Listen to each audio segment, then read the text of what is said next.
നമസ്കാരം. Morning prime time ആരംഭിക്കും. മനസ്സ് തുറക്കാതെ രാഹുൽ.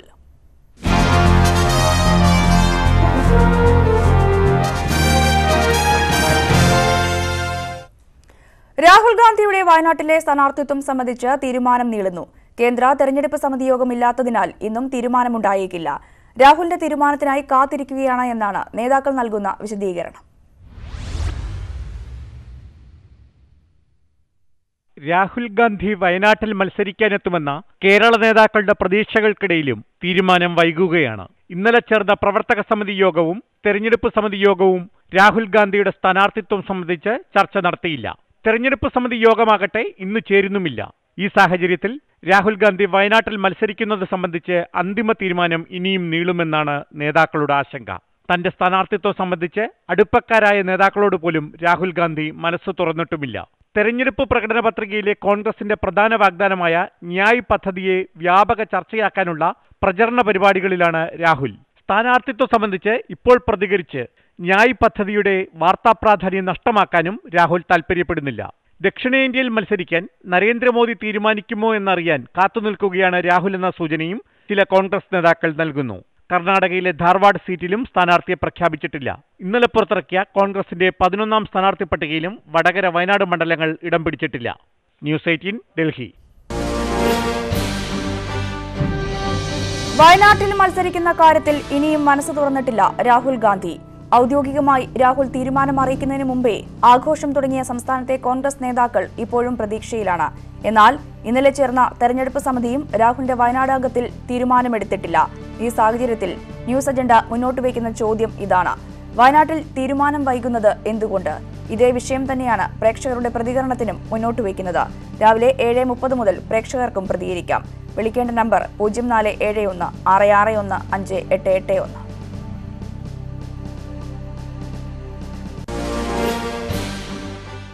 പ്രധാനമന്ത്രി നരേന്ദ്രമോദി കർണാടകയിൽ മത്സരിക്കുമെന്ന അഭ്യൂഹങ്ങൾക്ക് വിരാമം. മോഡി മത്സരിക്കുമെന്ന് കരുതിയിരുന്ന ബാംഗ്ലൂർ സൗത്ത് മണ്ഡലത്തിൽ തേജസ്വി സൂര്യയെ സ്ഥാനാർത്ഥിയായി പ്രഖ്യാപിച്ചു. ഇന്നലെ രാത്രി പുറത്തിറക്കിയ സ്ഥാനാർത്ഥി പട്ടികയിലാണ് BJP ബാംഗ്ലൂർ സൗത്ത് മണ്ഡലത്തിൽ സ്ഥാനാർത്ഥിയെ പ്രഖ്യാപിച്ചത്. 2.25 ലക്ഷത്തിലേറെ വോട്ടുകൾക്ക് കഴിഞ്ഞ തവണ BJP വിജയിച്ച മണ്ഡലമാണ് ബാംഗ്ലൂർ സൗത്ത്. മന്ത്രി MM മണിയെ നിറത്തിന്റെ പേരിൽ അധിക്ഷേപിച്ച് കോൺഗ്രസ് നേതാവ് N പീതാംബരക്കുറുപ്പ്. പ്രളയത്തിന് കാരണക്കാരൻ ബ്ലാക്ക് മണിയാണെന്നായിരുന്നു പീതാംബരക്കുറുപ്പിന്റെ പരിഹാസം. ആറ്റിങ്ങൽ മണ്ഡലത്തിലെ UDF സ്ഥാനാർത്ഥി അടൂർ പ്രകാശിന്റെ തെരഞ്ഞെടുപ്പ് കൺവെൻഷനിലാണ് കുറുപ്പിന്റെ വിവാദ പ്രസംഗം. സംസ്ഥാന സർക്കാരിനെ വിമർശിച്ചു തുടങ്ങിയതായിരുന്നു പീതാംബരക്കുറുപ്പ്. പ്രളയത്തിന് കാരണക്കാർ സർക്കാരാണെന്ന് പറയുന്നതിനിടെയായിരുന്നു മന്ത്രി MM മണിക്കെതിരായ അധിക്ഷേപം. 45 അണക്കെട്ടുകൾ ഒരുമിച്ച് തുറന്നു വിട്ടാൽ സഹാറ മരുഭൂമിയിലും വെള്ളപ്പൊക്കം ഉണ്ടാവും അല്ലേ? ഇല്ലേ? ഇതിന്റെ ചുമതല വഹിക്കുന്ന ആദിവാസി സമുദായത്തിൽപ്പെട്ട ഒരു ഉയർന്ന എഞ്ചിനീയറാണ് ശ്രീ കരപ്പാൻകുട്ടി. ഞാൻ അദ്ദേഹത്തിന്റെ ഓഫീസിന്റെ അടുത്താണ് 10-30 കൊല്ലം കൊണ്ട് വാടകയ്ക്ക് താമസിക്കുന്നത്. അദ്ദേഹം 100 വട്ടം അവരോട് പറഞ്ഞു, ഇത് തുറക്കരുത്. പക്ഷെ വൈദ്യുതിയുടെ ചാർജുള്ള മന്ത്രി ഉണ്ടല്ലോ, honourable minister mister black money, വൈദ്യുതിയുടെ ചാർജുള്ള ദി ഗ്രേറ്റ് ബ്ലാക്ക് മണി, അദ്ദേഹം പറഞ്ഞു, I am the minister, issuing this order doubtlessly and do it. ഞാൻ പറഞ്ഞത് താനങ്ങ് ചെയ്താൽ മതി, വേറെ സംസാരിക്കണ്ട. തെന്നല ബാലകൃഷ്ണപിള്ള ഉൾപ്പെടെയുള്ള മുതിർന്ന നേതാക്കളുടെ സാന്നിധ്യത്തിലായിരുന്നു പീതാംബരക്കുറുപ്പിന്റെ പ്രസംഗം. നെടുമങ്ങാട് നിയോജക മണ്ഡലം കൺവെൻഷൻ KPCC അധ്യക്ഷൻ മുല്ലപ്പള്ളി രാമചന്ദ്രൻ ഉദ്ഘാടനം ചെയ്തു. ന്യൂസ് 18 തിരുവനന്തപുരം. മൈക്കിന് മുന്നിലെത്തിയാൽ നേതാക്കൾക്ക് എന്തും പറയാമോ? മന്ത്രി MM മണിക്കെതിരെ പരാമർശത്തിലൂടെ വിവാദക്കുരുക്കിലായിരിക്കുകയാണ് കോൺഗ്രസ് നേതാവും മുൻ MP-യുമായ N പീതാംബരക്കുറുപ്പ്. മണിയുടെ നിറഞ്ഞാണ് ആറ്റിങ്ങൽ മണ്ഡലം തെരഞ്ഞെടുപ്പ് കൺവെൻഷനിൽ വെച്ച് പീതാംബരക്കുറുപ്പ് പരിഹസിച്ചത്. മാന്യതയുടെ എല്ലാ അതിരുകളും ലംഘിക്കുന്ന പരാമർശമായി പോയി ഇത്. ഇന്ന് ചർച്ചാ വിഷയമാകുന്നതും ഈ പരാമർശം തന്നെയായിരിക്കും. പൊതുപ്രവർത്തകർ മാന്യതയുടെ അതിരുവിടുന്നത് എന്തുകൊണ്ട്? ഇത്തരം പരാമർശങ്ങൾക്ക് തടയിട്ട നേതാക്കളെ നിലയ്ക്ക് നിർത്തേണ്ടേ? രാഷ്ട്രീയ പ്രസ്ഥാനങ്ങൾ തന്നെയല്ലേ? ന്യൂസ് അജണ്ട മുന്നോട്ട് വയ്ക്കുന്ന ചോദ്യവും ഇതാണ്.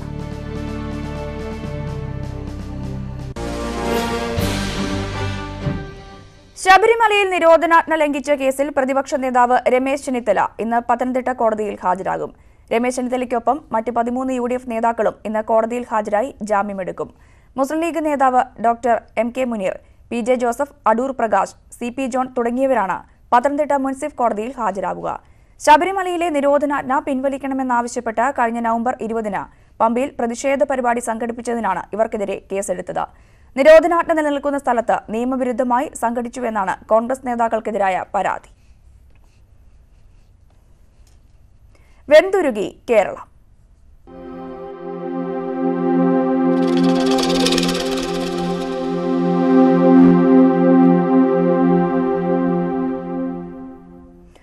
സംസ്ഥാനത്ത് സൂര്യാഘാതമേൽക്കുന്നവരുടെ എണ്ണം ഇരട്ടിയിലധികം വർദ്ധിച്ചു. ഇന്നലെ മാത്രം 36 പേർക്കാണ് സൂര്യാഘാതമേറ്റത്. 5 ജില്ലകളിൽ വെള്ളിയാഴ്ച വരെ ജാഗ്രതാ നിർദ്ദേശം നീട്ടി. വരും ദിവസങ്ങളിൽ താപനില 3 മുതൽ 4 ഡിഗ്രി സെൽഷ്യസ് വരെ ഉയർന്നേക്കുമെന്നാണ് മുന്നറിയിപ്പ്.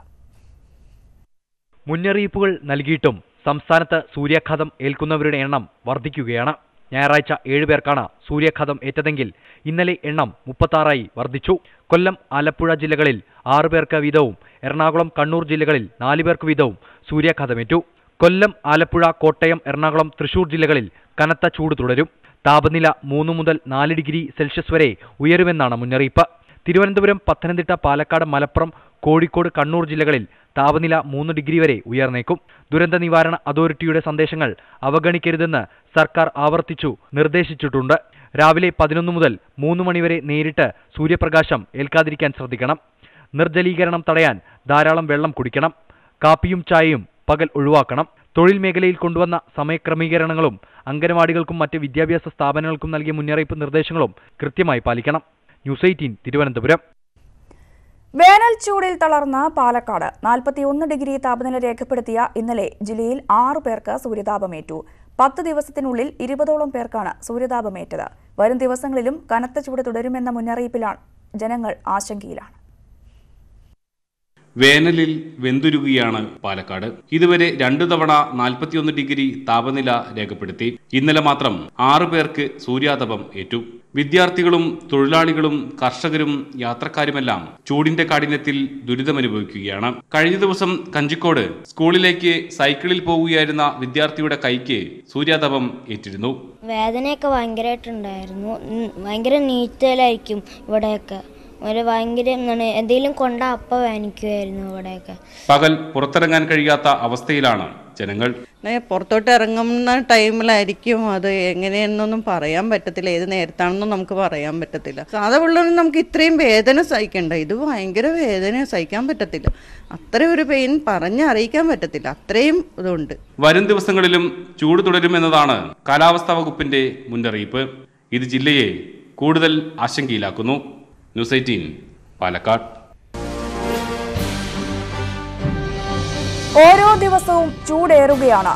കാലാവസ്ഥാ വ്യതിയാനത്തിന്റെ അനന്തരഫലമെന്ന് പറഞ്ഞ് ശാസ്ത്രീയമായി വിശദീകരിക്കാമെങ്കിലും ജനജീവിതം അതീവ ദുഷ്കരമാണ്. കാലാകാലങ്ങളായി കേരളീയർ അനുഭവിച്ചു വരുന്ന കാലാവസ്ഥകളിൽ നിന്നും പൊടുന്നനെയുണ്ടായ മാറ്റവുമായി ഒത്തുപോകാൻ കഴിയുന്നില്ല. വരും ദിവസങ്ങളിലും ചൂട് കൂടും. 40 ഡിഗ്രി സെൽഷ്യസും കടന്നുള്ള ചൂടിൽ തളർന്നു വീഴുന്നവരുടെ എണ്ണവും പെരുകുകയാണ്. കൃത്യമായ മുന്നറിയിപ്പുകൾ നൽകിയിട്ടുണ്ടെങ്കിലും പലരിലും അതെത്തിയിട്ടില്ല. മുന്നറിയിപ്പുകൾ പാലിക്കുകയും മുൻകരുതലുകൾ എടുക്കുകയും മാത്രമാണ് പോംവഴി. ഈ സാഹചര്യത്തിൽ പരിശോധിക്കേണ്ട കാര്യം ചൂടിനെ പ്രതിരോധിക്കാനുള്ള മാർഗങ്ങൾ ജനങ്ങളിലേക്ക് എത്തിയിട്ടുണ്ടോ എന്നതാണ്.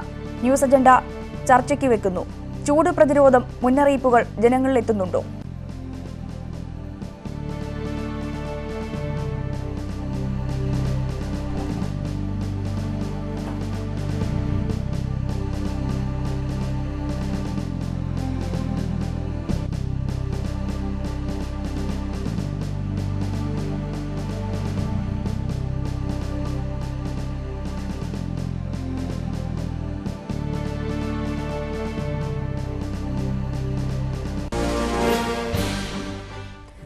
തിരുവനന്തപുരത്ത് പോലീസ് ആസ്ഥാനത്തിന് സമീപത്തുകൂടി ഡ്രോൺ പറന്നത് പരിഭ്രാന്തി പരത്തി. രാത്രി 10:30-ഓടെ ഡ്യൂട്ടിയിലുണ്ടായിരുന്ന പോലീസുകാരാണ് ഡ്രോൺ പറക്കുന്നത് കണ്ടത്. തുടർന്ന് കൂടുതൽ പോലീസുകാർ എത്തി ഡ്രോൺ നിരീക്ഷിച്ചുവെങ്കിലും പിന്നീട് ഇത് അപ്രത്യക്ഷമായി. സംഭവത്തെക്കുറിച്ച് അന്വേഷണം തുടങ്ങിയിട്ടുണ്ട്. എന്നാൽ പോലീസ് ആസ്ഥാനത്തിന് സമീപത്തുകൂടി ഡ്രോൺ പാഞ്ഞതിൽ അസ്വാഭാവികതയില്ല എന്നാണ് പോലീസിന്റെ വിശദീകരണം. കഴിഞ്ഞ ദിവസവും കോവളത്തും വിഴിഞ്ഞത്തും ഇത്തരത്തിൽ ഡ്രോണുകൾ കണ്ടെത്തിയിരുന്നു. ഇതേക്കുറിച്ച് അന്വേഷണം നടക്കുന്നതിനിടയിൽ ആണ് പോലീസ് ആസ്ഥാനത്തിന് സമീപത്ത് വീണ്ടും ഡ്രോൺ പ്രത്യക്ഷപ്പെട്ടത്. വയനാട്ടിൽ വീണ്ടും മാവോയിസ്റ്റുകൾ എത്തി. രാത്രി 8 മണിയോടെ തിരുനെല്ലി ഫോറസ്റ്റ് ഇൻസ്പെക്ഷൻ ബംഗ്ലാവിലാണ് മാവോയിസ്റ്റ് സംഘം എത്തിയത്. 8 പേരാണ് സംഘത്തിലുണ്ടായിരുന്നത്. ബംഗ്ലാവിന്റെ പിൻവശത്തുള്ള കാട്ടിലൂടെ എത്തിയ സംഘം ഐബിയിലെ വാച്ച്മാനോട് ജീവനക്കാരുടെ വിശദാംശങ്ങൾ ചോദിച്ചറിഞ്ഞു. കഴിഞ്ഞ ദിവസം തലപ്പുഴയിൽ മാവോയിസ്റ്റുകൾ എത്തിയിരുന്നു. ഇതേ തുടർന്ന് തണ്ടർബോൾട്ടും പോലീസും പരിശോധന തുടരുന്നതിനിടെയാണ് പുതിയ സംഘം എത്തിയത്. ഇനി ലോകവാർത്തകൾ.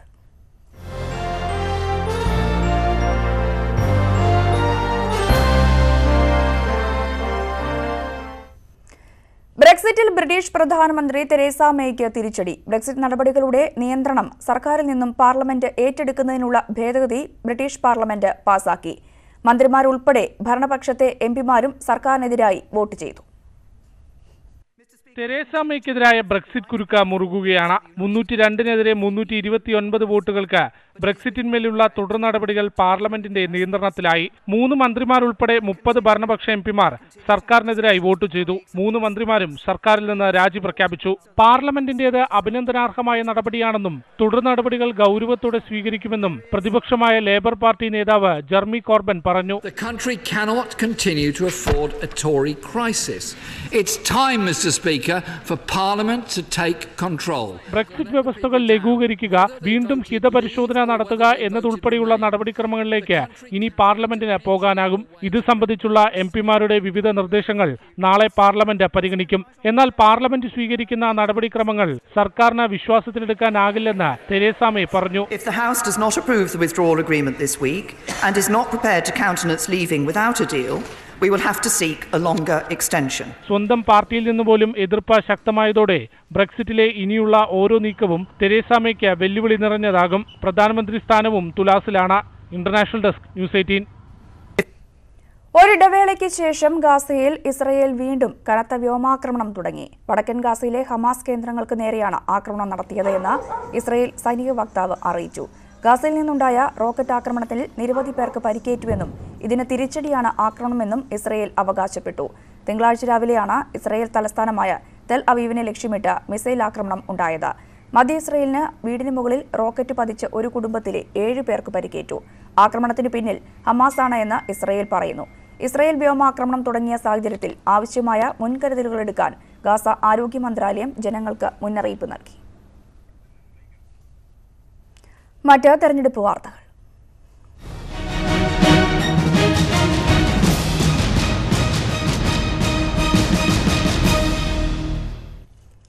ഗാന്ധിനഗർ സീറ്റിൽ നിന്നും ഒഴിവാക്കിയ രീതിയിൽ മുതിർന്ന BJP നേതാവ് LK അദ്വാനിക്ക് അതൃപ്തി. ഒഴിവാക്കുന്നതിന് മുൻപ് മുതിർന്ന നേതാക്കളിൽ ഒരാൾ പോലും ഇക്കാര്യം അറിയിച്ചില്ല എന്നാണ് അദ്വാനിയുടെ പരാതി. അരനൂറ്റാണ്ടിലധികം ഗാന്ധിനഗർ മണ്ഡലത്തെ പ്രതിനിധീകരിച്ച അദ്വാനിയെ മാറ്റി ഇത്തവണ BJP ഇറക്കിയിരിക്കുന്നത് ദേശീയ അധ്യക്ഷൻ അമിത് ഷായാണ്.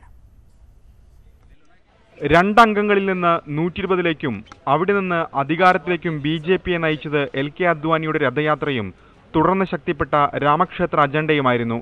BJPയുടെ സ്ഥാപക നേതാവ് 1998 മുതൽ 2014 വരെ തുടർച്ചയായി 5 തവണ ഗാന്ധിനഗറിന്റെ MP ആയിരുന്നു. എന്നാൽ ഇത്തവണ അദ്വാനിക്ക് പകരം പാർട്ടി അധ്യക്ഷൻ അമിത് ഷായാണ് ഗാന്ധിനഗറിൽ മത്സരിക്കുന്നത്. തന്റെ പ്രവർത്തനം കൊണ്ട് സുരക്ഷിത മണ്ഡലമായി മാറിയ ഗാന്ധിനഗറിൽ നിന്ന് ഒഴിവാക്കിയതിനേക്കാൾ അദ്വാനിക്ക് അമർഷം ആ സീറ്റ് അമിത്ഷായ്ക്ക് തന്നെ നൽകിയതിലാണെന്നാണ് അദ്ദേഹത്തോട് അടുത്ത വൃത്തങ്ങൾ സൂചിപ്പിക്കുന്നത്. ഒപ്പം അമിത്ഷായെ ഗാന്ധിനഗറിൽ നിർദ്ദേശിക്കുന്നതിന് മുമ്പ് മുതിർന്ന നേതാക്കളാരും ഇക്കാര്യം അറിയിച്ചില്ലെന്ന പരാതിയും അദ്ദേഹത്തിനുണ്ട്.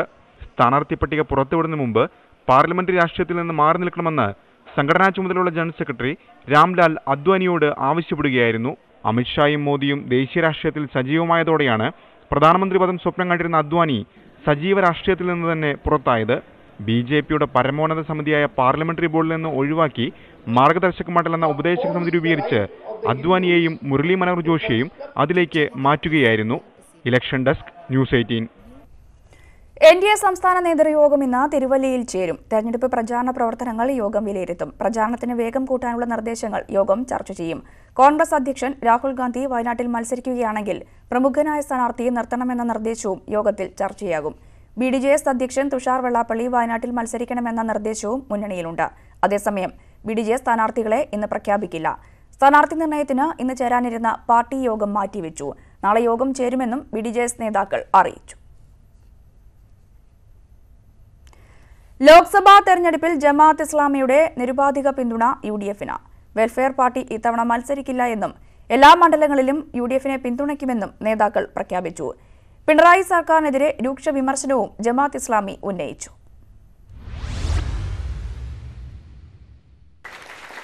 മത്സരിക്കുന്നതിനേക്കാൾ പ്രാധാന്യം ബി.ജെ.പി. സഖ്യത്തെ അധികാരത്തിൽ നിന്ന് പുറത്താക്കുന്നതിനാണ്. ഇടതുപക്ഷത്തിന് അതിനുള്ള ശക്തിയില്ലാത്തതിനാൽ എല്ലാ സീറ്റുകളിലും യു.ഡി.എഫിന് നിരുപാധിക പിന്തുണ. ജമാഅത്തെ ഇസ്ലാമിയുടെ രാഷ്ട്രീയ രൂപമായ വെൽഫെയർ പാർട്ടി അവരുടെ തെരഞ്ഞെടുപ്പ് നയം പ്രഖ്യാപിച്ചത് ഇങ്ങനെയാണ്. കേരളത്തിലെ 3 വർഷത്തെ ഇടതുഭരണം ജനവിരുദ്ധമാണെന്നും സംഘപരിവാറിന്റെ അതേ പോലീസ് നയമാണ് പിണറായി സർക്കാരിനെന്നും വെൽഫെയർ പാർട്ടി കുറ്റപ്പെടുത്തുന്നു. CPM-നെ സംബന്ധിച്ചിടത്തോളം ഇന്ത്യ രാജ്യത്ത് അത്തരത്തിലുള്ള ഒരു കക്ഷി എന്ന് വളർന്നു വരാനുള്ള ഒരു സാധ്യത ഇന്ന് ഇന്ത്യയിലില്ല. കേരളത്തിൽ നിന്ന് മാത്രമാണ് അവരുടെ പാർട്ടിയുടെ ശക്തി അവിടേക്ക് മാത്രം ചുരുങ്ങിയിരിക്കുന്ന ഒരു ഘട്ടമാണ്. ആ ഘട്ടത്തിൽ ഇന്ത്യൻ നാഷണൽ കോൺഗ്രസ് നേതൃത്വം കൊടുക്കുന്ന UDF എന്ന് പറയുന്ന ഒരു സംവിധാനത്തെ പിന്തുണയ്ക്കാൻ കഴിഞ്ഞ നിയമസഭാ തെരഞ്ഞെടുപ്പിൽ 40-ലേറെ മണ്ഡലങ്ങളിൽ മത്സരിച്ച വെൽഫെയർ പാർട്ടി മറ്റിടങ്ങളിൽ സ്ഥാനാർത്ഥികളുടെ യോഗ്യത നോക്കി ഇരു മുന്നണികൾക്കും പിന്തുണ നൽകിയിരുന്നു. മുൻപ് പല തെരഞ്ഞെടുപ്പുകളിലും ജമാഅത്തെ ഇസ്ലാമി ഭൂരിപക്ഷം മണ്ഡലങ്ങളിലും ഇടത് സ്ഥാനാർത്ഥികളെ പിന്തുണച്ചിട്ടുണ്ട്. ഇടതുപക്ഷത്തിന് പിന്തുണ നൽകുന്നത് സംഘടനാപരമായി ഗുണം ചെയ്യുന്നില്ലെന്ന് പാർട്ടിക്കുള്ളിൽ വിമർശനമുയർന്നിരുന്നു. ദേശീയപാതാ സമരം, പുതുവൈപ്പ് സമരം, കീഴാറ്റൂർ സമരം, ഗെയിൽ സമരം തുടങ്ങി നിരവധി സംഭവങ്ങളിൽ ജമാഅത്തെ ഇസ്ലാമിയുടെ യുവജന വിഭാഗമായ സോളിഡാരിറ്റി CPM-മായി ഇടഞ്ഞിരുന്നു. ഇക്കാര്യങ്ങളെല്ലാം പരിഗണിച്ചുകൂടിയാണ് UDF-ന് നിരുപാധിക പിന്തുണ നൽകാനുള്ള തീരുമാനം. ന്യൂസ് 18 കോഴിക്കോട്. മുസ്ലിം ലീഗിന്റെ കോട്ടയായ പൊന്നാനിയിൽ ഇക്കുറി പോരാട്ടം തീപാറും. Sitting MP E.T. Muhammad Basheer 3-ാം അംഗത്തിനിറങ്ങുമ്പോൾ നിലമ്പൂരിൽ അട്ടിമറി ജയം നേടിയ PV അൻവറിന്റെ മികവിലാണ് LDF പ്രതീക്ഷ. BJP-യും SDPI-യും കളത്തിൽ നിറഞ്ഞു.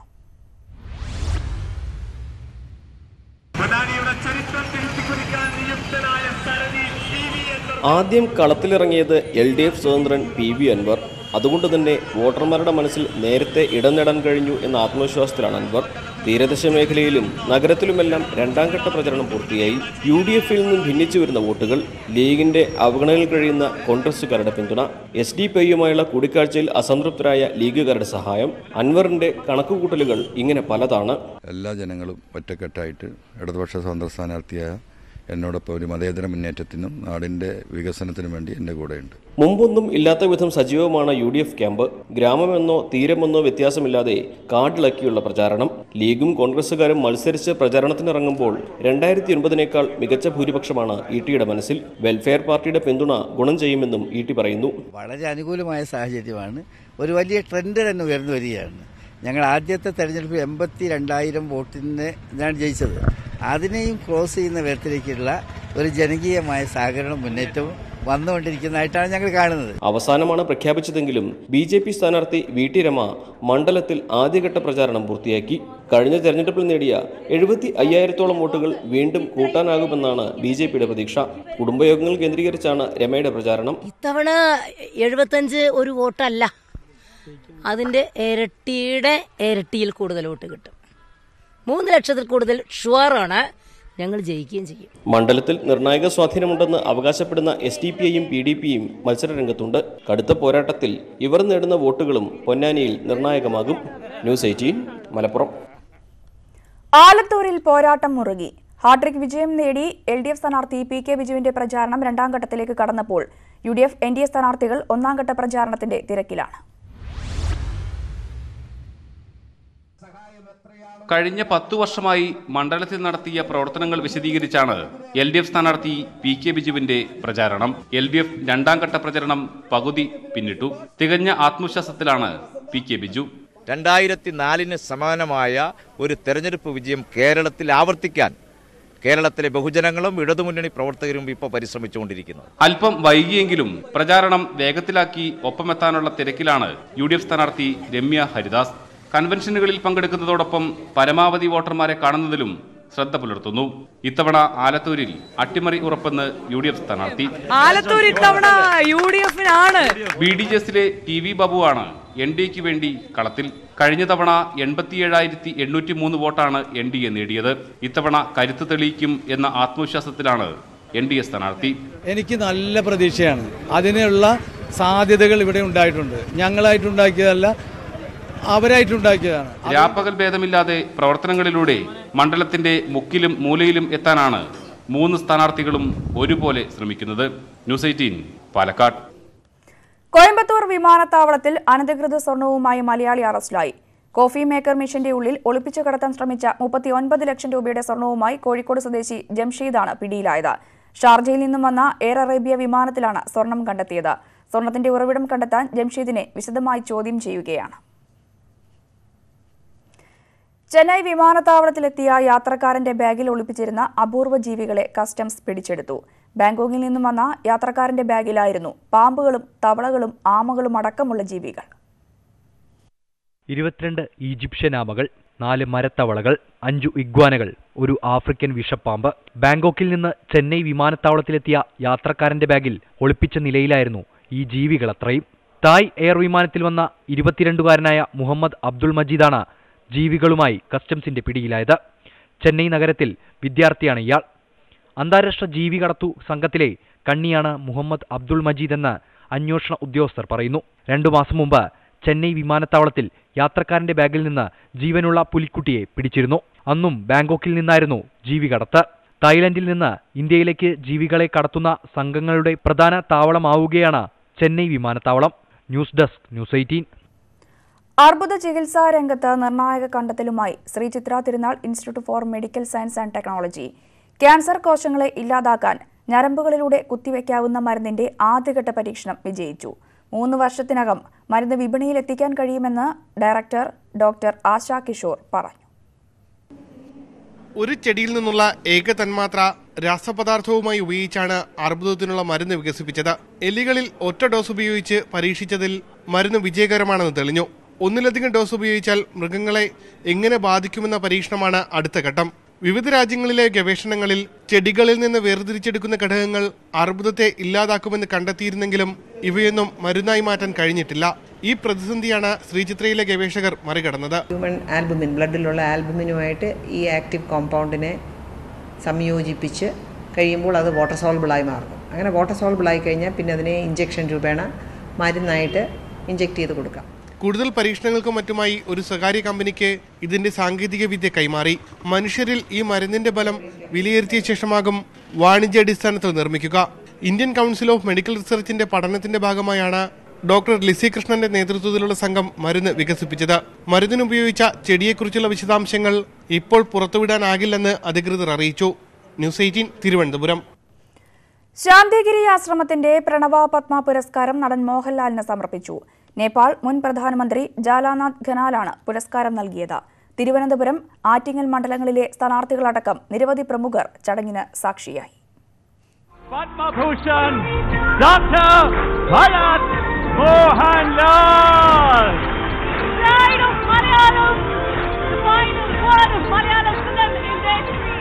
നൂറുകണക്കിന് ആരാധകരുടെ ജൈവിളികളുടെ അകമ്പടിയോടെയാണ് മലയാളികളുടെ സ്വന്തം ലാലേട്ടൻ വേദിയിലേക്കെത്തിയത്.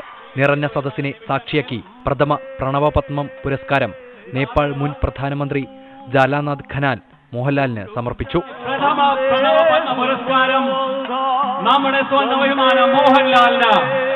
ഒരു അഭിനേതാവ് എന്ന നിലയിൽ എന്ന നിയാർത്ഥത്തിൽ പറഞ്ഞാൽ ഒരു ഗുരു എനിക്കില്ല. ഞാൻ ഏതെങ്കിലും കളരിയിൽ ഏതെങ്കിലും ആചാര്യൻ്റെ കീഴിൽ അഭിനയം പഠിച്ച ആളല്ല. കഴിഞ്ഞ 40 വർഷമായി ഞാൻ അഭിനയിക്കുക മാത്രമേ ചെയ്തിട്ടുള്ളൂ.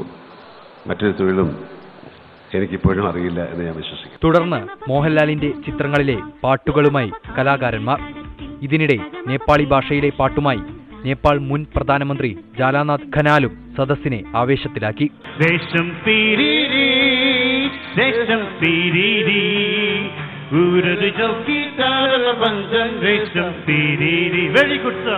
അഭിനയ പ്രതിഭ മോഹൻലാലിന് അപ്രതീക്ഷിത സമ്മാനവും ജാലാനാഥ് ഖനാൽ നൽകി.